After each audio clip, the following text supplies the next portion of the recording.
Hello, Frugal Force once again. Captain Frugal here, reporting for duty, and I'm going to do with another issue from Gail Simone's DC comic written by Gail Simone, New 52, Batgirl. As you know, I previously did issue 1. I gave it a C. It had some good writing, and it had some pretty atrocious little sections here and there, so I want to do a review of issue 2. I felt it was good enough to give it another shot. Alright, no, just for the record, I am reading this through hoopladigital.com. I get it free through my public library digitally, so if you want to check this out, if you have a library card in Hoop, then you most likely will have the access to hoopladigital.com. You'd put in your library card information, and it would allow you many free comic books to read. So let's dig in. And by the way, this is in a trade version, so I'm reading it that way. Alright, so it starts off here where it left off last issue, with Barbara Gordon fighting this mirror guy. And remember, this detective here just recently called Batgirl a murderer, but now she says that the mirror killed her partner. Okay. At least get things straight. If you're going to call one person a murderer, you can't blame two people for the murder if you just, unless they both had a hand in it. I mean, it was obvious in the mirror. It just, Babs froze up. So that was a bit of a mistake. Now look at this. And this is key. Batgirl may have choked, mister, but I won't. And I have to admit, Batgirl choked, so that was nice. They're addressing that Batgirl choked last issue and caused her partner to not be able to save her partner. And so she didn't cause him to get killed, but she failed to save him. And this is a good intro to get people that missed the first issue to understand. And it going on about, it tells Babs tells in her mind how she froze up and how that happened. And so he notices that the detective's hands are unsteady. Okay, it says, so then you might have a concussion and you're not on the list. So he's only killing people that's on this list that he has. Okay, so bear that in mind. It's all about this list. Anyway, he takes off, and the detective says, Batgirl, don't leave this room. Why? Why would you not want Batgirl to chase the bad guy? That doesn't make any sense. So that part was not the best writing there. I will say, if you notice, once again, the art is pretty darn strong in this book, in this series so far. Issue 1, the art was pretty darn good, except for a few minor little things, and the same thing in this one. I like how the rain is there and the storm gives it nice eeriness, so they did a good job. So she's chasing this mirror. She doesn't think this guy notices her, and she hits him at a fast speed, a little bit faster than she expected, because remember, she is rusty right now. She hasn't been in the game.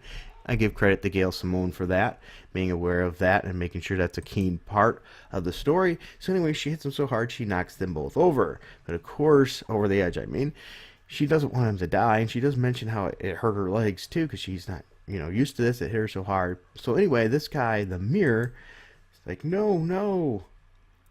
He doesn't want to die. I can't die like this. She's like, are you kidding me? Maybe you should have thought of that before you killed a cop, pal. And that's pretty good. So anyway, she helps to get him up, but you are Batgirl, you're on the list. So he's okay with killing her, because Batgirl's on his death list. So she's tricked into it a little bit, where she tried to help him. She gets thrown over for doing the ethical thing she mentions, which was good. And then she calculates trajectory, which shows, once again, that she's smart. So she's calculating her lasso throw, or her bat cable throw, not lasso, sorry, it's a Wonder Woman thing, to save herself from this, using her smarts. Because otherwise, you just attach that, you could probably pull your arms right off, right, with that velocity and everything. So I'm going to give a lot of credit for that. And so she swings there and hits this car. Now notice here she hits it on her backside. Oof! Which then it's sort of funny. It says, hey, look what you did to my cab. Yeah, but look what your cab did to my ribs. That was stupid. I mean, come on now. This person's mad you hit their cab, but I think they would have been a little more excited. But, they want to show them that they're, I guess, this chick here is a little bit mean. So anyway, she goes and they grumble a little bit. And they go back to, this is where another one of the little bit more cringy moments are. This detective is the mean, gruff detective, but of course all the males are like, hey, you need to get checked out and everything else, but she's too tough to get checked out. We get it. You're a tough detective. We don't need to make every man look like a pansy because they want to check you out medically and do the right thing. That's a common plot device in comics, though. So I'm not going to get on that too hard, to be honest with you. So they're telling her, to get checked out. Commissioner Gordon comes in and tells her, hey, you need to get checked out, and I'm going to, put you on the side for a little while. Take a mandatory bereavement leave. Make sure, you're psychologically there. And, that was pretty good. I have no issue with that. Makes a lot of sense. Okay. And then she mentions also, she needs another warrant for not just the mirror, but for Batgirl. She's back, and look at Commissioner Gordon's response there. All right, so far the story's not bad, but here's another cringe moment in the book. Probably the cringiest moment, in my opinion, in the book right here. The Cemetery. The Hollows by Miles. This is Gotham's most exclusive club. By the way, I'm going to read this section word for word, so you probably get a copyright strike because I'm not Comics Explained that just makes his whole career out of reading comic books and explaining it to you, to the noobs, right? Because I'm not special, and I won't think you're a racist or anything if you don't like this. All right. So anyway, here's the cringe part. You have to be someone to get past this velvet rope. You have to get in other words, you have to have a lot of money to be in this cemetery. It's expensive. Different cemeteries have different costs. That's just the way the world is. Just like anything has different costs. So that's silly. And you have to be no longer breathing. Duh, it's a cemetery. So she gets in there in the cemetery with him, and she attacks him in the cemetery. Once again, it's going to get a little bit more cringy here in a second. Okay, so she's engaging this fight. But it turns out only rich people don't... Oh, actually, I shouldn't cut that in there. Let me go a little bit farther here. Okay, this is key part of the cringe here that got me here. Remember, she said you have to also be no longer breathing. But then she's going on during this fight in her head about this situation. The only cemetery in downtown Gotham that hasn't been demolished. They've tried. Now, I'm stuttering a little bit there because that's bugging me. If anybody reads anything about Batman, Nightwing, and things, there is many, many cemeteries in Gotham. This is not the only cemetery in Gotham. That was such a misguided, bold-faced, wrong thing. And she would know that. She's smart. So that line was just stupid. So they're trying to say is, only the rich people can have their dead protected. It's ridiculous. Real estate developers have made a multitude on heartbreakingly sincere pleas to disinter the occupants of this place, because we need more shopping and parking, you see. But it turns out rich people don't like the idea of their loved ones switching accommodations for the new Frogurt boutique.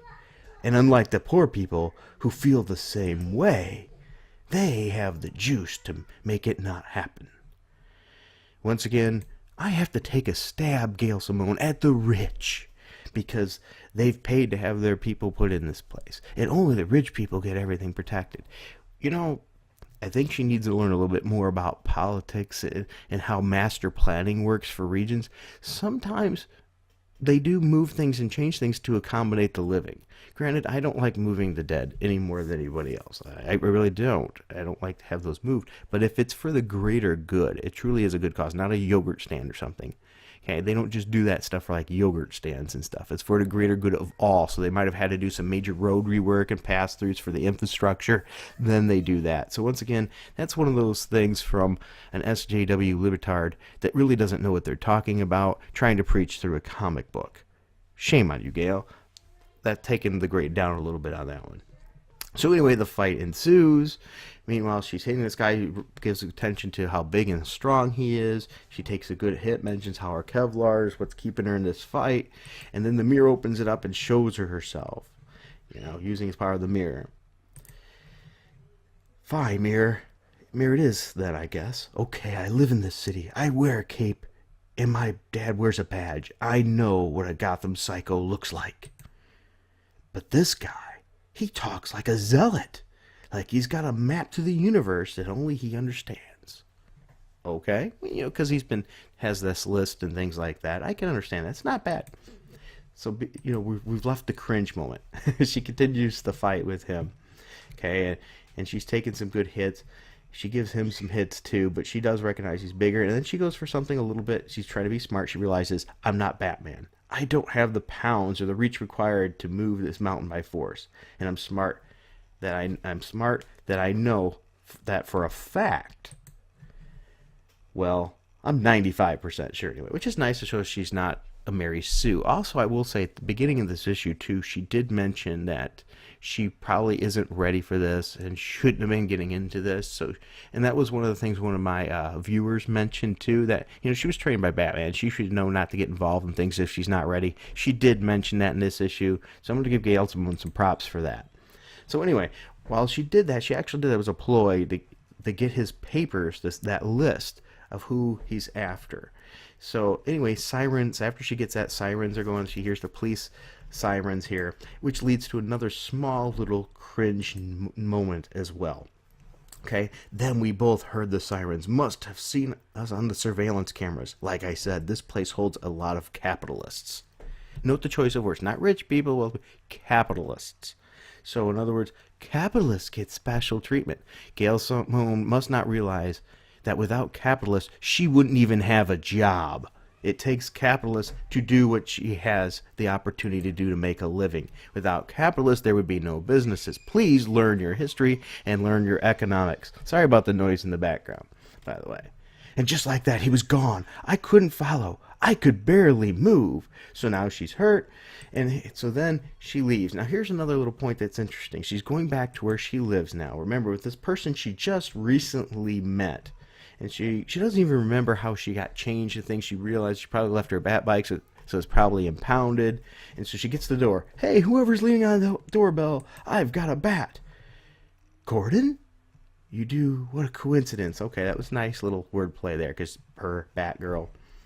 And she says, and then I went bye-bye for a while. So she passed out or blacked out. And she wakes up in this, remember, just last issue, they just met, but they were BFFs so much. They were hugging and everything right away. And now her attitude's changed. You're in my bed, Gordon, Barbara Gordon. Don't get too comfy. I don't even know you. I understand she's, off put by, oh my goodness, something different happened. But remember, she was just super chummy and hugging recently. Get your own room set up already, will you? What? That word doesn't make a whole lot of sense. She left, remember, they were getting that set up. She said she had to take off, so that was a little snide. Maybe that's what she was entitled to, was making snide remarks there. I taped your ribs. I work in a Gotham bar. I know first aid. You okay? You coherent? So because she works in a bar, she knows first aid. Okay. Doesn't matter. Because here's the cringe moment. Because you have 1 minute to stop me from calling the cops, lady. You think I'm blind? You think I'm stupid? Someone worked you over. Who did this to you, Gordon? A boyfriend? Now, if you really cared for this person, remember they were so chummy just a little while ago. Is that how you're going to treat them? I'm going to call the cops right now unless you tell me what happened. No, you're probably going to show some care and some sincerity. So she says, hey, it's nothing like that. It wasn't a boyfriend. I wanted to tell you what happened, and she goes, but you won't. And then she does chill out a little bit. So maybe she's putting up a tough front. So I'm not going to hit Gail Simone for that too much, but it was a little cringy. Anyway, so she says, I'm going to make you some Lexa. It's Wonder Soup. And she goes, I've had it. And so she's going to have this. She goes, not like my mom's. And so she has this soup, which they don't show you her eating, but they cut to after this, to she's eating a meal with her therapist, which she's dating, okay, her physical therapist, and she's mentioning in there, that soup really worked. I don't know about you, there's no soup out there in the world that all of a sudden heals your ribs and everything. Okay, this is some really wonder soup of make-believe. My guess is that soup must have had crack in it or something, so now she feels no pain. So anyway, she's having a date with this guy. She mentions how it's not really the most ethical thing. Ha ha ha. Because, you shouldn't be dating your physical therapist. And he goes on telling her how smart she is. Things of that nature. And then we cut back to her being Batgirl, where she's going to swing evidently to go and do some research. Why did she need to change and all that to go do some research? Because then she's in her normal clothes, and then after that she's back into her bat clothes again. So that part didn't really make any sense. She could have done this in a lot of different ways. So anyway, she finds through her research, she figures out who this mirror guy is, and she's going to go into his apartment. Notice, does he have a standard alarm system, easy to break into? though she could have done it a little bit probably more wise. And to find out that, believe it or not, the mirror probably expected her to be there because of that. And that's probably why he didn't have all that stuff powered up and cared as much about the protection of the security. See, he says, yes, you saw the list. She said, I did. I'm on it, remember? And she goes, in both my identities, and so is my father. And that Ortega family I saved from the Brisby killers. That was the Psycho Nuts last issue. All the people who should have died recently but somehow survived. And now they're going to go into some back history about how this bad guy came to be this bad guy. And he was a hero. Unfortunately, there was a car issue, I don't know, a wreck or what exactly happened with the car, but the car caught on fire and his family burned to death in the car, and he survived. And so now he's going after these people that had situations where they probably should have died but didn't due to someone saved them or something, and he's killing them. So, okay, my guess is he went bonkers because of the family situation. I can buy that because remember, Batman's rogue gallery in general of all the Bat family have mainly a lot of nutballs. So that's probably the case here. He put a bomb in the subway train where one is that survived, so he's going to blow that up. And she's like, no! And so that's where the issue ends. So it leaves you off at, hey, he's going to blow up this rail car with that guy in it to take him out. It's going to kill a bunch of innocents. All right, so overall, the issue. It wasn't bad. It actually, I think it was a little better than the first. It had less cringe moments, but that capitalism cheap shot just really got my craw. It's like, give it up. People with money have the ability to buy things. We all do. It's always like the blame the rich, blame the capitalists. But I'm going to challenge you a little bit here, and this is why. Think about this. We don't always spend the best money and the most money on everything we claim that we care about. For example, our health care is one of those. I know it's a touchy subject, but think about it. If we ultimately cared about our health as much as we say we do, we would all be driving the most safest car that we could afford. I mean, not that we could afford, but we'd all be driving the safest car. And that's just it right there. We don't, do we? We buy the car we can afford. We all do that. We pick and choose what we put the most value on.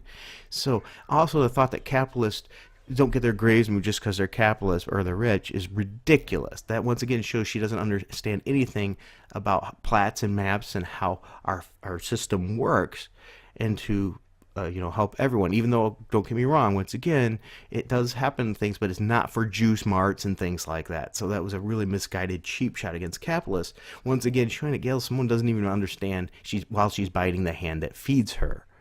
Alright, so ultimately the issue was okay. This one was better, I thought, than the last. It still had some cringe moments, and the artwork was even better, I think, than the last one. I'm going to give this one a C+, so it's inching up in there. Got a little bit more detail, gave you some info about the bad guy. As I said, if it wasn't for those cringe moments, it probably would have had a B to a B+. But with those few cringe things, like the behavior of the new landlord neighbor lady, go from a hug 1 second to a die hard, hey, you need to tell me I'm calling the cops, was a little out of character, I thought. So I'm going to niche it down a little bit there. Alright, I do think I'm going to read the third issue, so if you guys do like this video, please make sure to let me know. Let me know your thoughts. Do you want me to review the third issue of this Batgirl New 52 series? Also, if you enjoyed this video, please be sure to hit like and subscribe, and make sure you hit that notifications bell. Also, if you do want to support me, I really recommend that you go to vid.me, just put in Captain Frugal. You could subscribe for as little as $1 a month, or even just give me a one-time tip. With the way YouTube is being and everything, I don't monetize any of my videos because I don't want any issues coming up. Because let's be honest, YouTube's moving in a direction which is just not content creator friendly. And I don't want to contribute to that dollar of them, but I am using their platform. Alright, so if you enjoyed this, once again, please be sure to help me out. If you can't afford things like that, feel free with fan art and other things, like the very beginning here, the intro that was created by one of the Frugal Force members, because we are inclusive, and I love that, and I greatly appreciate it. Once again, please be sure to join us, because we are inclusive, not exclusive. And until next time, keep it frugal.